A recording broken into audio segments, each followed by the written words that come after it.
الله وبركاته. الحمد لله نحمده ونستعينه ونستغفره ونؤمن به ونتوكل عليه ونعوذ بالله من شرور أنفسنا ومن سيئات أعمالنا. من يهده الله فلا مضل له ومن يضلله فلا هادي له. أما بعد فأعوذ بالله من الشيطان الرجيم.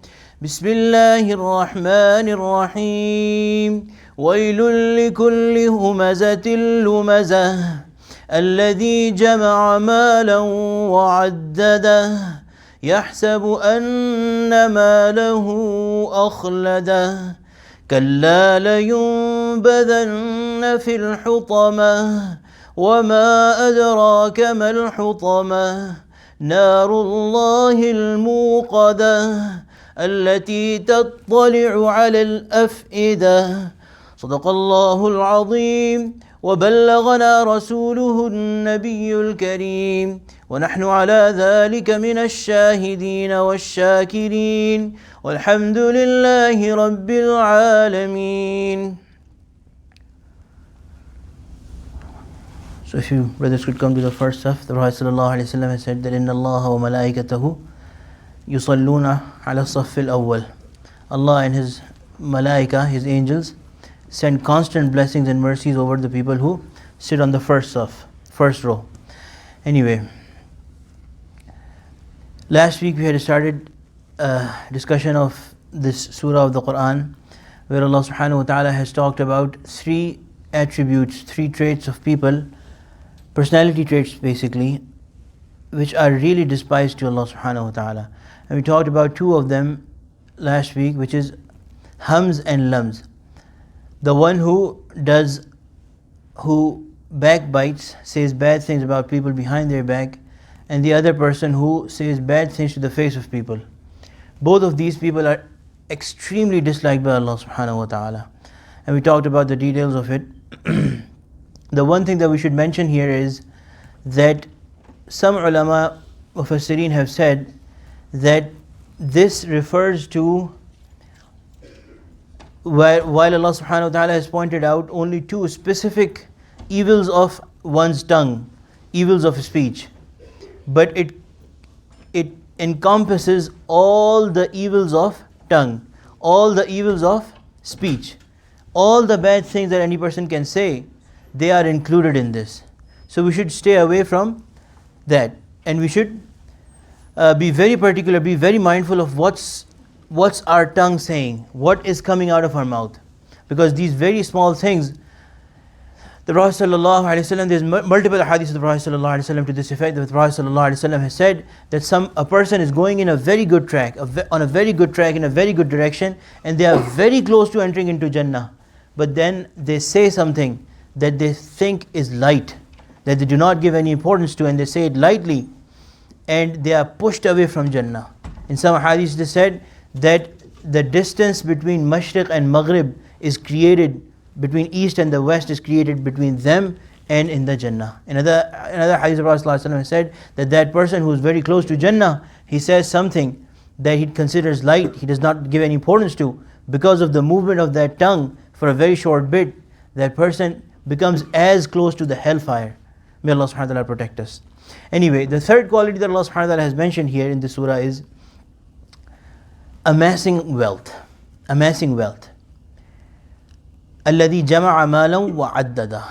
A person who collects wealth, and as a gesture or out of love for that wealth, keeps on counting it again and again and again. And that is, may Allah subhanahu wa ta'ala protect us, but that is something that we are, almost all of us are sick with this disease. May Allah subhanahu wa ta'ala protect us. That all of us, we want to have more and more and more in this world.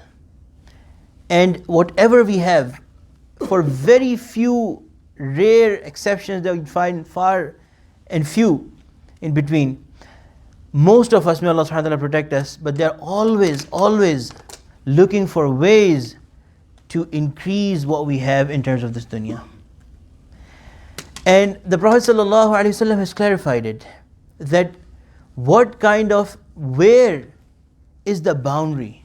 Because if you think about it, our deen, our religion, if you want to summarize it, it is upholding the boundaries of Allah subhanahu wa ta'ala.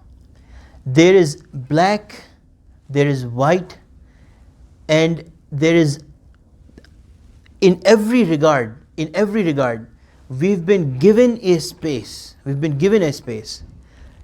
We cannot cross the boundary in the direction of excess, and we cannot cross the boundary in the direction of doing too less. So this is our deen. This is the summary of our deen. So similarly, in terms of wealth, Allah subhanahu wa ta'ala and His beloved Prophet sallallahu alaihi wasallam, who has not left any single avenue of life in which He has not given us directions, clear directions, followable, applicable directions. The Prophet sallallahu alaihi wasallam has clarified it, that when does this amassing of wealth crosses into the boundary of impermissible. So there's three qualities, and we can all judge ourselves, judging against this criterion, that do we have this disease or not. The first is that where Allah subhanahu wa ta'ala has said that this person amasses wealth and keeps on counting it. So we have to understand that when we have wealth and the desire that we have for amassing or gathering more and more wealth, do we love that wealth more? Do we love our money more? Or do we love Allah subhanahu wa ta'ala more? Now if you ask somebody a question, that the money that you have, do you like that money more? Or do you like Allah subhanahu wa ta'ala more? Or do you like the Prophet sallallahu alaihi wasallam more? The obvious answer that's going to come out of their mouth is that of course I like Allah and His Rasul sallallahu alaihi wasallam better.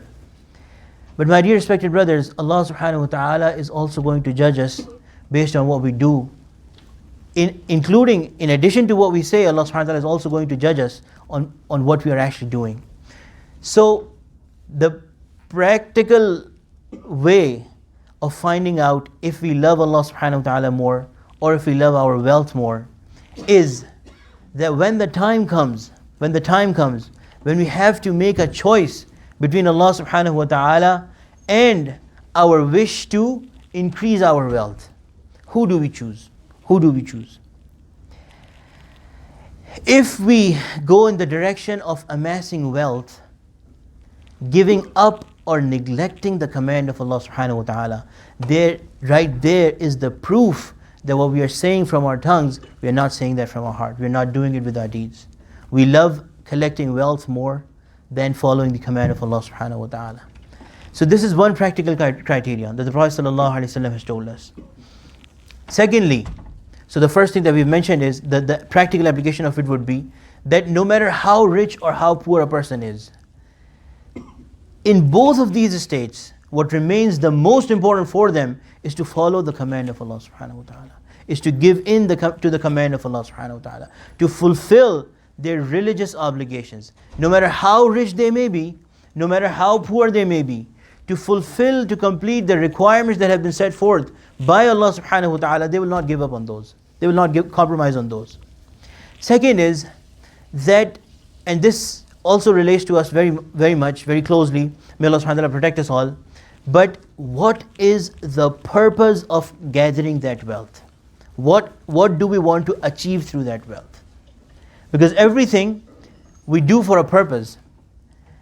So, if that purpose of gathering wealth is a good one, and what would be the example of a good purpose? That we want to please Allah subhanahu wa ta'ala through our wealth. We want to do things with our wealth Allah has given them. This is a fazl of Allah, it's a mercy of Allah.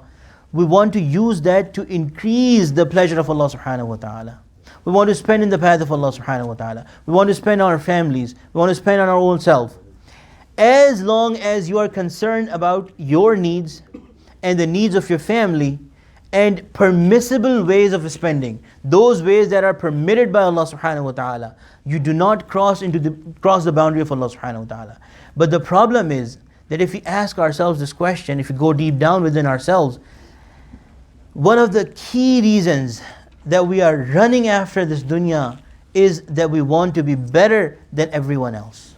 We want to be better than everyone else. We may not say it, but if we sit down alone and we think about it, why are we doing so many things that we are doing? We want to be much better than my brothers, my friends, my friend, his, for women, it's a very common thing, and for men as well. My friend bought this car, now I gotta get a better car. My friend or my accomplices, the circle that I socialize with, all of them have big houses, now I gotta get a big house too. I've been here for a while, now my wife is constantly pinning me that you've been here for such a while, such and such person earns much less than you, and you are not able to buy a home for yourself. That person has such a huge home, look at him. These kind of things are when the primary purpose of amassing wealth or increasing in your wealth is not to satisfy your basic needs, but to increase in comparison with the people that you socialize with. That is haram. That is haram. Impermissible by Allah subhanahu wa ta'ala. Impermissible. May Allah subhanahu wa ta'ala protect us. Allah subhanahu wa ta'ala said that this person who's gathering wealth, he thinks that his wealth has made him permanent. That his wealth has made him permanent. He's never going to die, na'uzubillah. He's never going to face us. He's never going to have to stand before us. Allah subhanahu wa ta'ala said, Kalla. Absolutely not. Absolutely not. No chance. We are going to make him enter into something that will crush everything. That is going to crush his wealth, that is going to crush his pride, that is going to crush his arrogance, that feeling of being better or trying to be better than the people that you socialize with. We are going to crush everything. We are going to make you enter. These people are going to enter into such. We are going to put them into a fire, and we are going to make that fire constant upon them. We are going to tie them into pillars of that fire. When old days, kings would be really angry with somebody. They would punish them. They would give them a very painful death. So they would put them in a place, they would tie them in chains, and then they would build a wall around them. Allah subhanahu wa ta'ala is saying that we'll put them in the pillars of fire. These people who are what? These three qualities. Hums, lums, and amassing wealth. Backbiting, saying bad things to the face of people, and amassing wealth in an impermissible manner. In a manner that is Allah subhanahu wa ta'ala, that is disliked by Allah subhanahu wa ta'ala. For showing off, or for excessive love of wealth itself, where you want to give up the command of Allah subhanahu wa ta'ala, where you want to give a secondary importance to the command of Allah subhanahu wa ta'ala, and your God, na'uzu billah, your Rabb is your wealth. May Allah subhanahu wa ta'ala protect us. My dear respected brothers, these things are, may Allah subhanahu wa ta'ala correct our state, but if we look at us ourselves, none of us can say that we do not have these diseases. Sicknesses of the tongue, evil things coming out, we consider them very petty, but they are heavy, they are huge in the eyes of Allah subhanahu wa ta'ala. Love of this world, love of this wealth. Allah subhanahu wa ta'ala, there's very few things that Allah subhanahu wa ta'ala, apart from kufr and shirk, that Allah subhanahu wa ta'ala has mentioned such stringent, such extreme punishments for. May Allah subhanahu wa ta'ala grant us a realization. May Allah subhanahu wa ta'ala grant the speaker and the listeners an action upon what has been said and what has been heard. Ameen ya Rabbil Alameen. Wa akhiru da'wana alhamdulillahi Rabbil Alameen. Brothers who have prayed the sunnah can do sunnah. Jazakallah.